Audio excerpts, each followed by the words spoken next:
Buenas noches. Antes de ir con la mucha información de este martes, dentro de 8 días se cumplirá un año de la tragedia de la noche triste, horrible, en la línea 12 del metro de la Ciudad de México.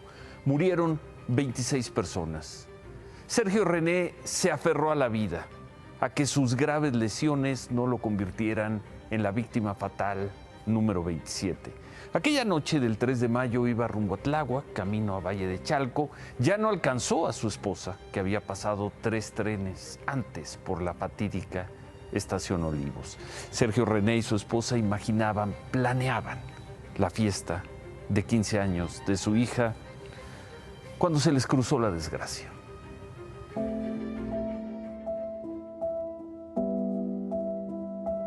René no recuerda el momento en que los rescatistas lo sacaron de entre los escombros con el cuerpo destrozado.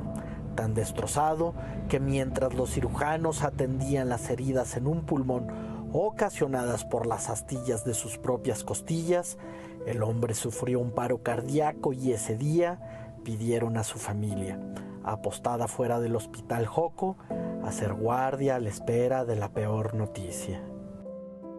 Yo le digo a Sergio que cuando yo lo encontré, que ya toda su familia se fue a descansar un poco porque pues tenían que trabajar. Yo solo le dije a Dios, si me lo vas a dejar, me lo dejas bien.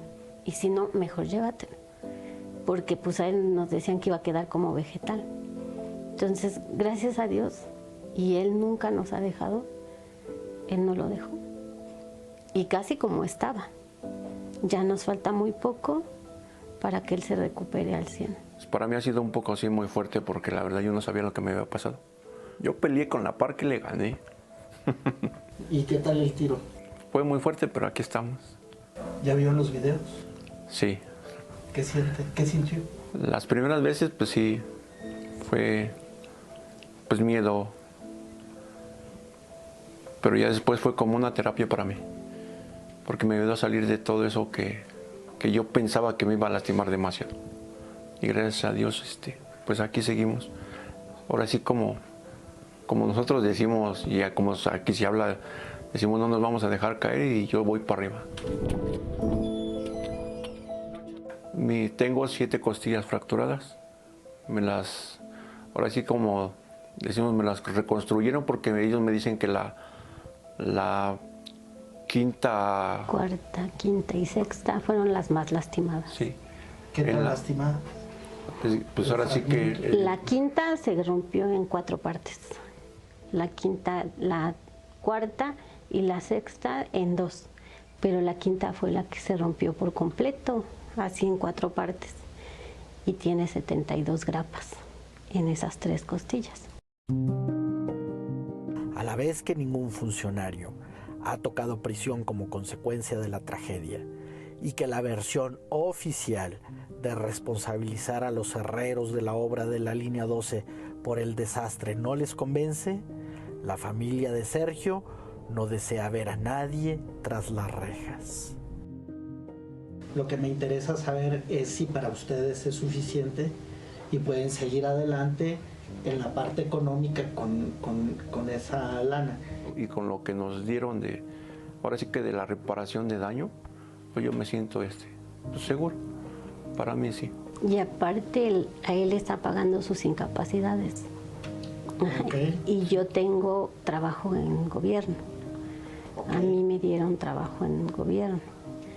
Y accedieron a una vivienda que todavía no se las da. Sí. ¿Ya volvió al metro, don Sergio? ¿Ya se subió al metro? Sí, ya son 3 veces que me he subido. La primera vez, pues afortunadamente con un poco de miedo. Las otras 2 desgraciadamente no, porque me llegó a tocar la misma última puerta del último vagón y me hicieron recordar las mismas cosas. Y cuando hagan como dice el gobierno, dice ya vamos a echar a andar la línea 12, yo no la vuelvo a tomar.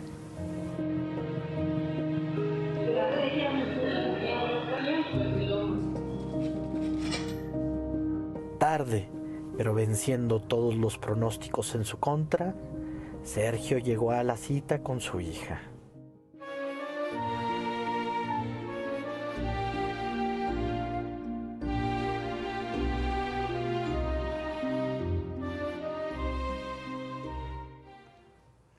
Y pudo bailar el vals los 15 años con su hija. No quieren ver gente en la cárcel. Sergio René recibió una indemnización, pero nos expresó que tiene instrucciones de no hablar de cantidades ni dar mayores detalles.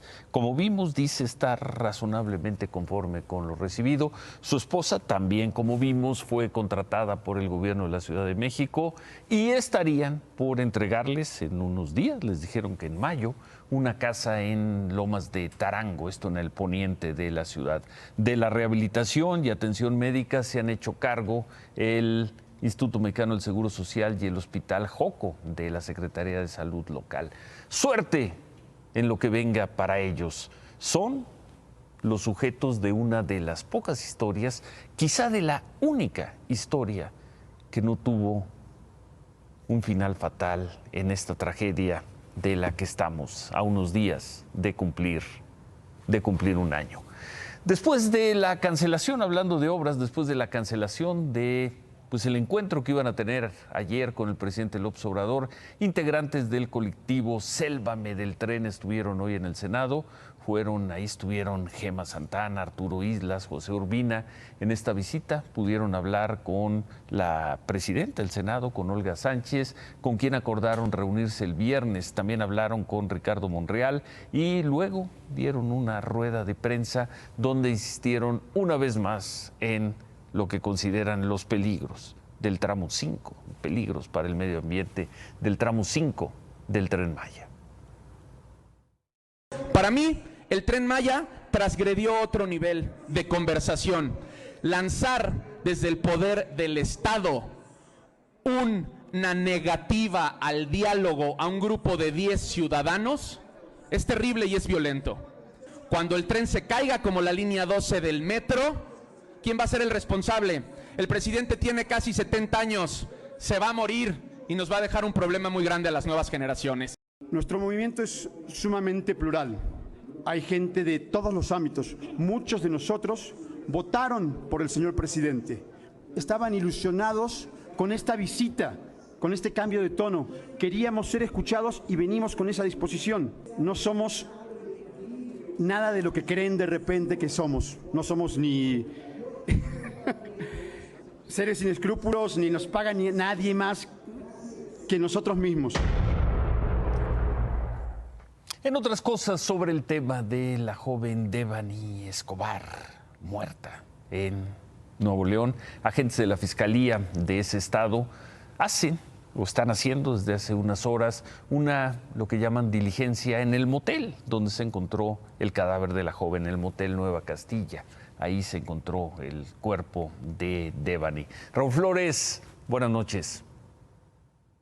¿Qué tal, Ciro? ¿Cómo estás? Muy buena noche y buena noche al auditorio de Imagen Televisión. Se lleva a cabo en este momento una reconstrucción de hechos al interior del motel Nueva Castilla, donde la Fiscalía General de Justicia del Estado de México invitó a los padres de Devani. Antes de entrar, don Mario Escobar y su esposa Dolores Basaldúa vistieron un traje de criminalística color blanco, esto con la única finalidad de no manchar la escena del crimen. Hay que destacar que antes don Mario y su esposa estuvieron en la Fiscalía contra Feminicidios, donde les dieron información. Una de las informaciones importantes es que hasta el momento se tienen 50 videograbaciones, alrededor de 100 testimonios que tiene esta investigación y una investigación que tiene por lo menos 6 tomos de 6,000 hojas. También hay que destacar que en el transcurso de este día se han llevado diversas diligencias, una de ellas con un dron que sobrevoló este motel, y también la quinta, El Diamante, donde se llevó a cabo la fiesta, donde estuvo presente la joven Devani el pasado 9 de abril. Sobre este hecho, el vicefiscal de Ministerios Públicos de la Fiscalía General de Justicia del Estado de Nuevo León, el Ministerio Público Luis Enrique Orozco Suárez, da a conocer algo muy importante. Ya se abrió una carpeta de investigación en el caso de los dueños y los encargados del motel Nueva Castilla por haber falseado declaraciones y sobre todo por la instrucción a la investigación de la muerte de Devani. Se procedió a asegurar el DVR de dicho establecimiento y al verificarse que las cámaras, contrario a lo afirmado, no monitoreaban, sino que efectivamente videogrababan. El Ministerio Público decidió dar vista a otro homólogo para que éste ordenara el inicio de una investigación por falsear información en entrevistas rendidas ante un agente de la autoridad y por obstruir probablemente una investigación, como en este caso lo era la investigación y búsqueda del paradero de Devani. Esto motivó que dicho agente del Ministerio Público decidiera el aseguramiento de este inmueble. Hay que destacar, Ciro, amigo del auditorio, y ya por último, que la Secretaría de Seguridad y Protección Ciudadana empezó también una investigación paralela que ya tiene en su poder la Fiscalía General de Justicia, y próximamente vendrán elementos de inteligencia de la Marina Armada de México a reforzar esta investigación. Ciro, lo que tenemos hasta este momento. Gracias Raúl, gracias, buenas noches. Bueno, hoy con una amplia votación, 453 votos a favor, 24 abstenciones, ahí no hubo traidores. La Cámara de Diputados aprobó castigar hasta con 40 años de cárcel el delito de feminicidio en grado de tentativa.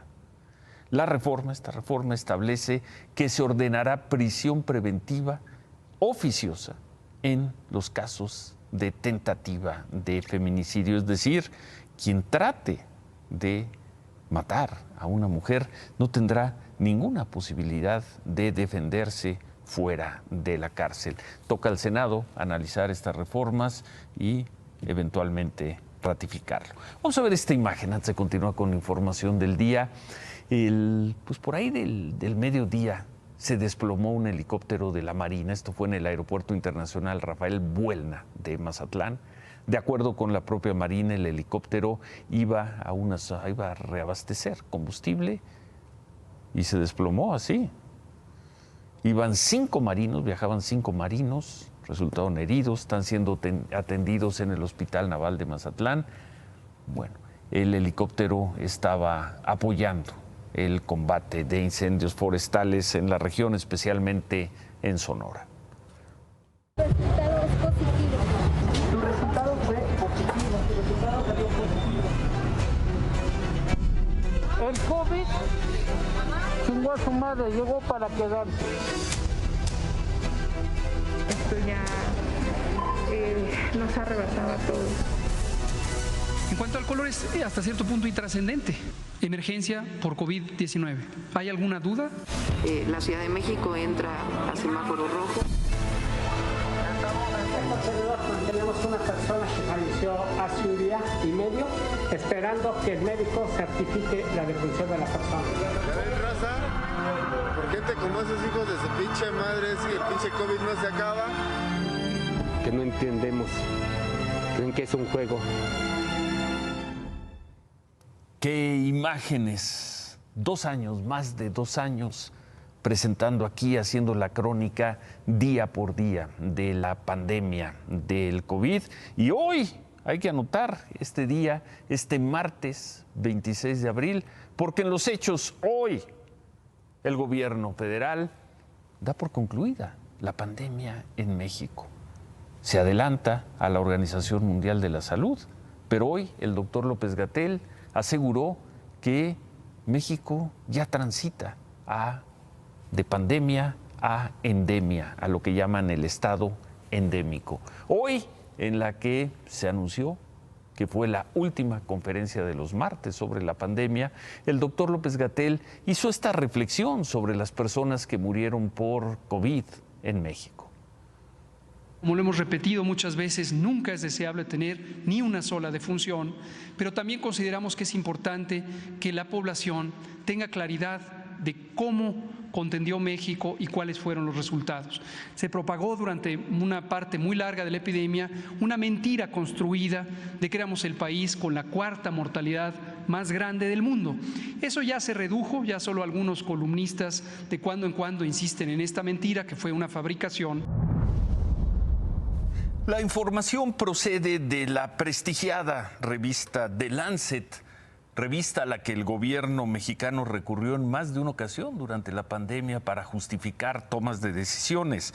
The Lancet, en su edición de finales del año pasado, colocó a México, lo estamos viendo en pantalla, como el 4º país con más personas muertas por COVID, casi 800,000. India tuvo 4 millones, Estados Unidos 1,100,000, Rusia 1 millón y México 800,000. Hoy el gobierno mexicano informó que México era el país 28 de 30 en personas muertas por millón de habitantes y la cifra es correcta. Ahí estamos viendo los países que por millón de habitantes tuvieron más personas muertas por COVID que en México.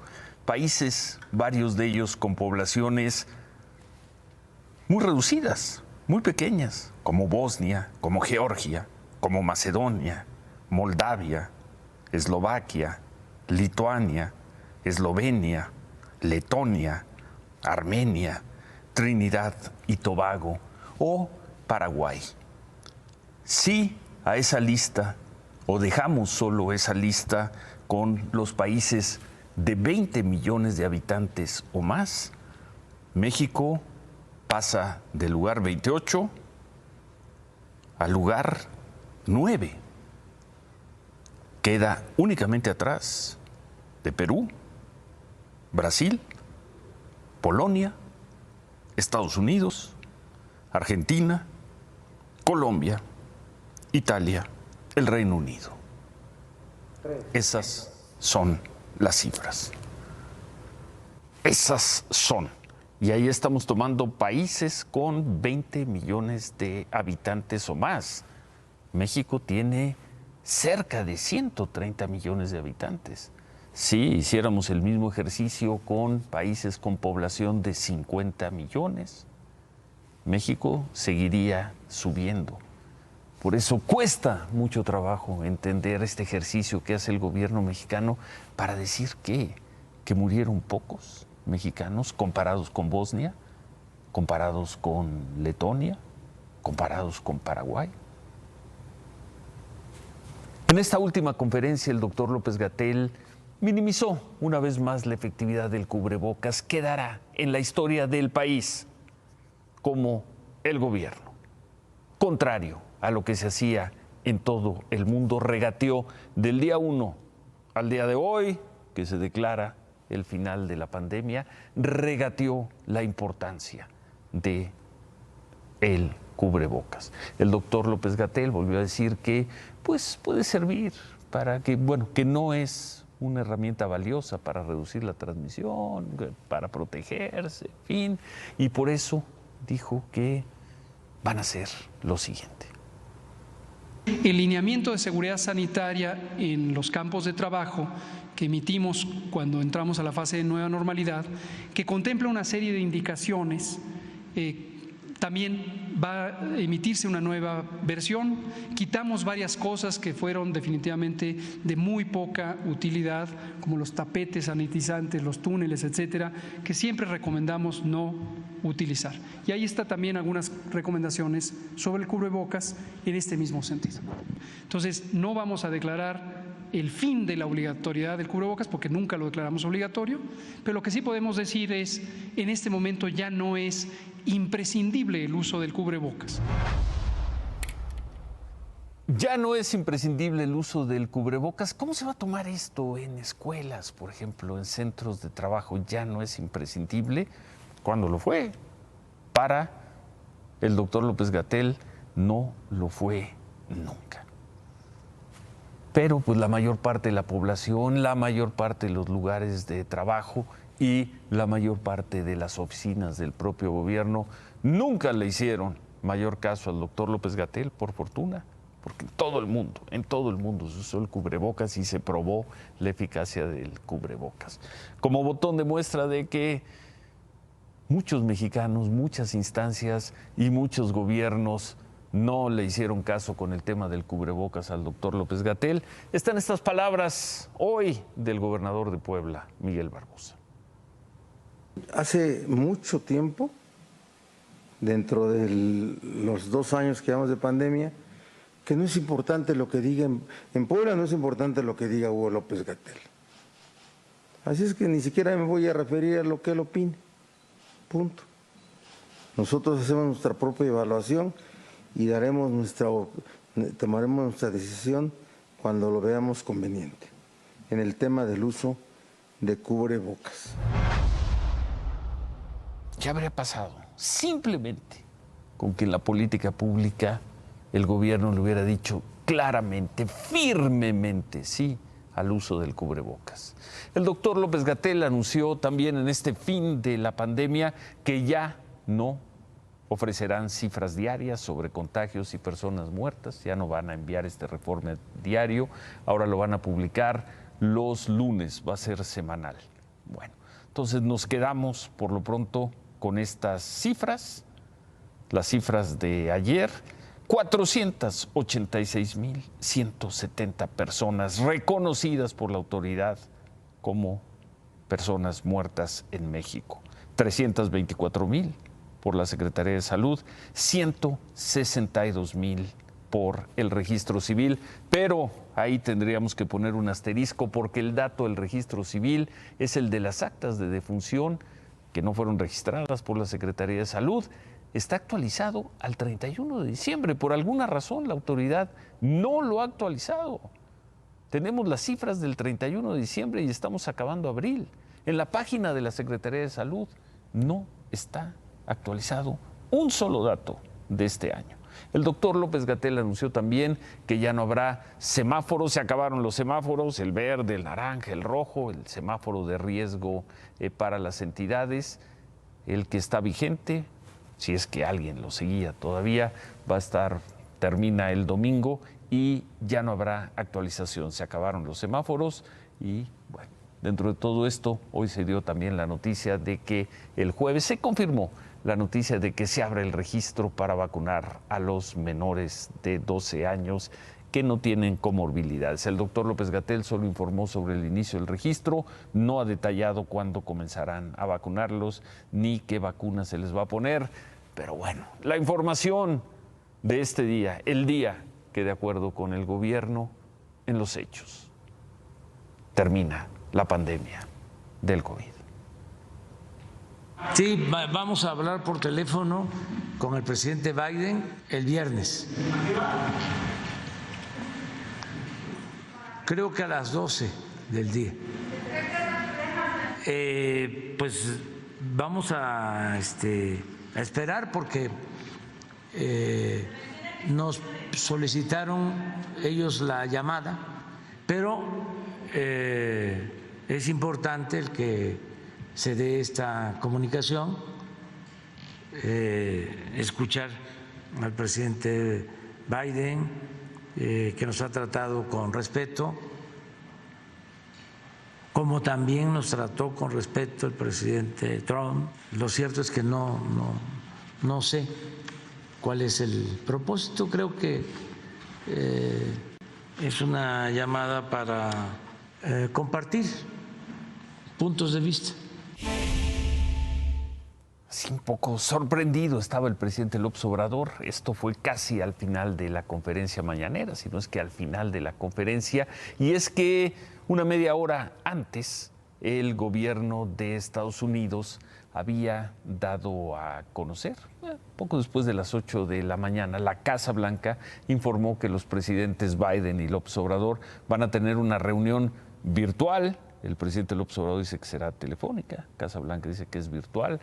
El viernes la Casa Blanca detalló que conversarán, que va a dar su visión sobre la Cumbre de las Américas, que va a tener lugar en junio en Los Ángeles, Estados Unidos.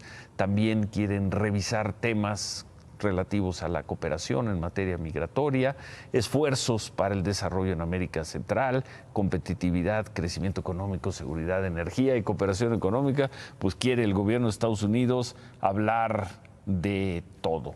El canciller Marcelo Ebrard dijo, después de todo esto, que también van a hablar del tema de tráfico de armas de Estados Unidos a México y sobre asuntos económicos, en especial la inflación.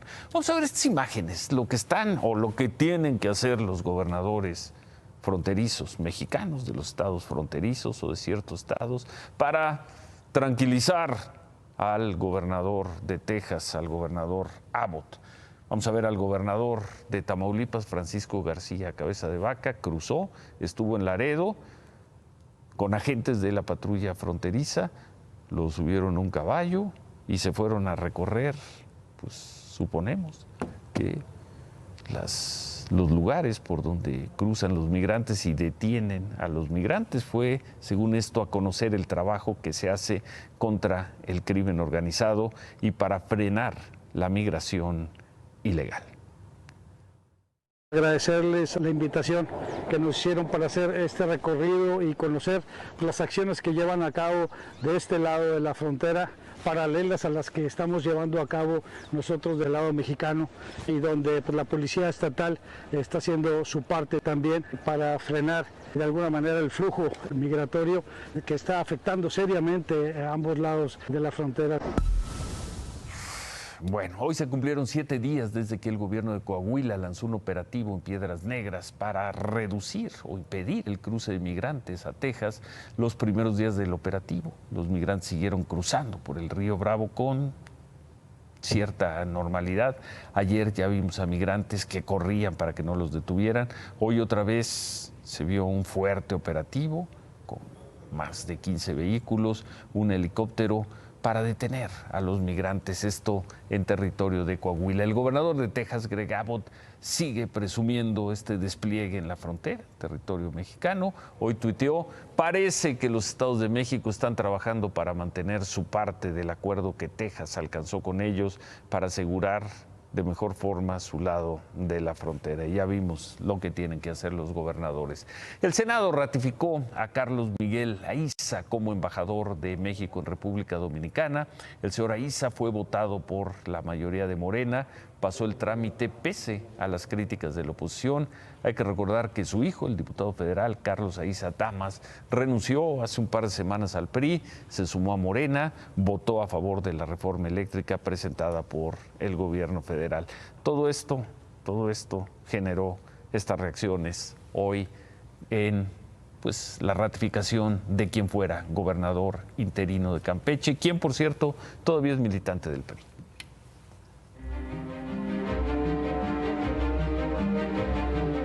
No se puede convertir al servicio exterior mexicano en el albañal de arreglijos políticos vanos.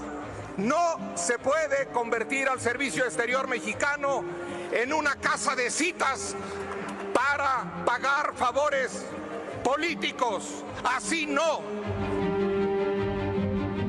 Y no nos engañemos, la ratificación de este nombramiento llega tan solo 2 semanas después de que el diputado Carlos Aiza Damas, hijo del propuesto, renunciara a su militancia partidista para sumarse a las filas del partido mayoritario, para garantizar y cuidar el nombramiento de su papá como embajador. Aquí no hay casualidades.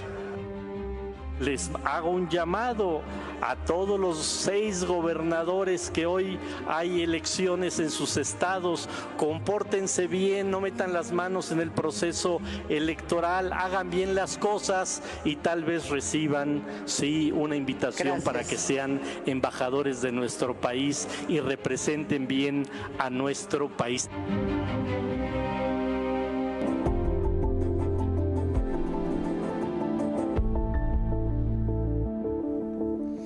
Vamos a ver esta historia. La Fiscalía de Justicia de Veracruz detuvo a una persona por el homicidio del periodista José Luis Gamboa, ocurrido el 10 de enero en el puerto de Veracruz, el primer periodista asesinado en este 2022.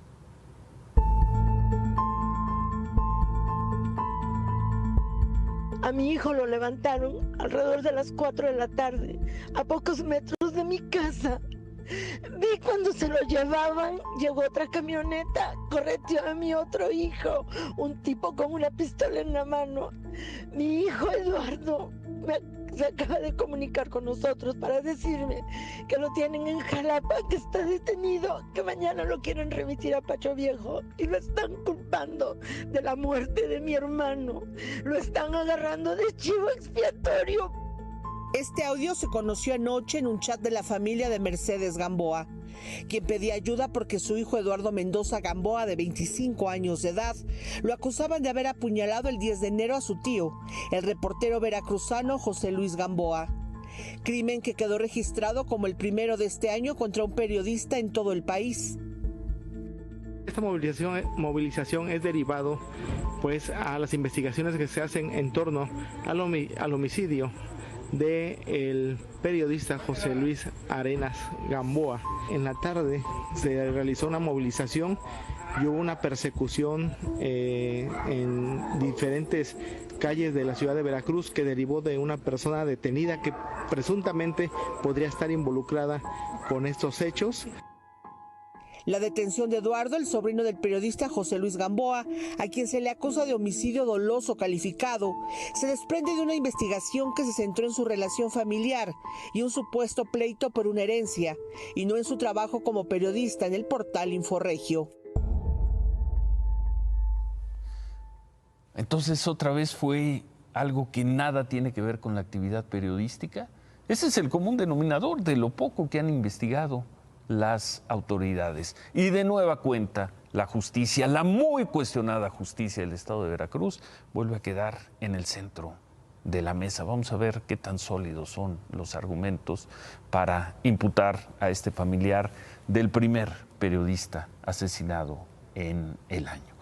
En Morelia, Michoacán, otro de los estados con asesinatos de periodistas en lo que va del año, el subsecretario de Derechos Humanos de la Secretaría de Gobernación, Alejandro Encinas, dijo estas palabras, expresó estas palabras muy fuertes, palabras raras en este gobierno, palabras de autocrítica. Estamos hablando de una situación de emergencia, es una situación que tenemos que asumir en el gobierno actual, que no hemos podido remontar. Y los niveles de violencia que hemos conocido a lo largo del gobierno y particularmente durante los 3 primeros meses de este año, nos obligan no solamente a replantear las acciones para fortalecer las medidas de reacción contra la violencia, sino también las medidas de carácter preventivo. Y nosotros aquí sí tenemos que ser intolerantes frente a la violencia y la impunidad que prevalece para poder garantizarles a todas las personas, además de este ejercicio de su labor profesional, el ejercicio pleno de todas y de todos sus derechos.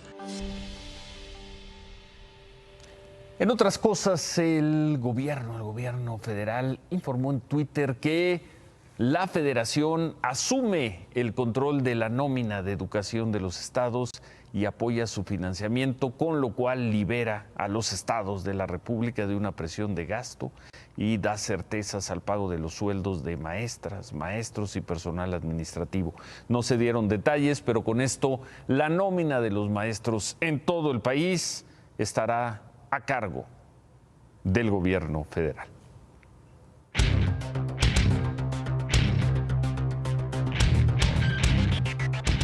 David. Ciro, buenas noches. Hay tensión en la comunidad de los negocios y la comunidad de las tiendas de qué va a pasar con el acuerdo que plantea hacer el presidente. Algunos dicen que va a ser un control de precios, que va a poner precios máximos. Y eso no camina. Pero no los va a poner el gobierno. No, va a decir, va a haber un acuerdo para ciertos productos. Si es un acuerdo como los pactos anteriores, eso estaría bien. Están detallando la lista, son 25 productos, básicamente atún, huevo. O sea, todos esos productos son de primera necesidad y están viendo cómo hacerle. Si es precio máximo, que sería un error, o que los productores de esos artículos digan, pues todos vendemos, que nadie se pase de tal precio en tal producto. O hacer marcas libres, o sea, como hicieron las marcas libres, pero ese tiene un problema, que tendría que haber todo un operativo y ese es más tardado. La preocupación del gobierno es que la inflación está muy elevada, comienza a crecer exponencialmente y la única manera de controlarlo es mandando mensajes claros. ¿Y los empresarios? Los empresarios también están muy preocupados por la inflación. ¿Pero les gusta esta idea del pacto o no? Algunos productores están diciendo que ellos piensan subir de precios, pase lo que pase, porque hay que mantener la rentabilidad.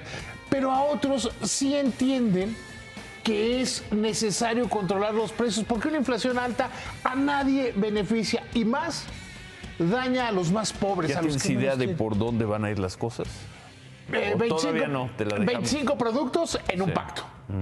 El presidente, había quienes decían que lo iba a anunciar hoy. Ya se dice que la próxima semana, porque no hay acuerdos, no hay todavía cuál es la manera más eficaz y más eficiente de hacerlo. Yo sigo creyendo que es un pacto al estilo Miguel de la Madrid, Carlos Salinas, que todo el mundo se subía, que se sumaban los trabajadores, los patrones y el gobierno. Finalmente, para evitar que subieran tanto los precios. Para evitar que subieran tanto los precios. Para que no suban tanto los precios. Y hay quienes dicen que hay que esperarse un poquito. El Banco de México tiene esa versión, porque parecería que ya llegamos a la cima de inflación. El 7.72 es la cima. Yo esa no la creo. Pues esperamos un día para tu pronóstico. Mi pronóstico es, y sigue siendo, que va a haber un pacto. O sea, un acuerdo. Sí habrá pacto. Sí, que sí habrá pacto, que no serán precios fijados desde el gobierno, sino que será un acuerdo entre las partes, y esas les han funcionado. El Consejo Coordinador Empresarial ha funcionado bien con el gobierno y sus miembros también. Bueno, veremos.